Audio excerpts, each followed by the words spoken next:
छत्तीसगढ़ की बात करेंगे।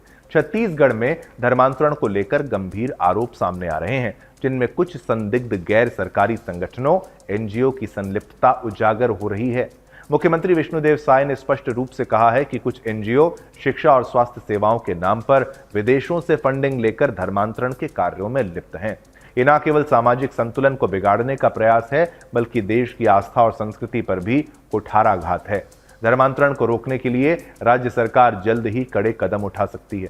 अब रिपोर्ट्स के अनुसार पिछले 11 महीनों में 13 प्राथमिकी यानी एफआईआर दर्ज हो चुकी हैं और बस्तर संभाग में 23 शिकायतें मिली हैं। ये स्पष्ट संकेत है कि इस मुद्दे की जड़ें गहरी हैं और इस पर कठोर कार्रवाई की आवश्यकता है।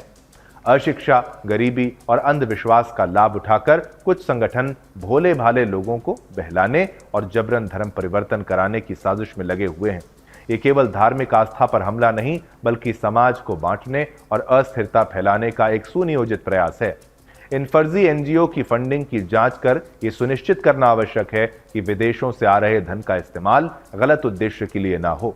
छत्तीसगढ़ सरकार का रुख स्पष्ट है। ऐसे किसी भी संगठन को बख्शा नहीं जाएगा जो लोगों की भावनाओं और मजबूरी का फायदा उठाकर धर्मांतरण का खेल खेल रहे हैं।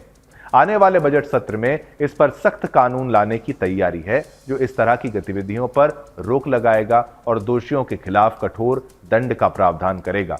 समाज में सद्भाव और परंपराओं की रक्षा के लिए आवश्यक है कि इस तरह की गतिविधियों पर पूर्ण अंकुश लगाया जाए।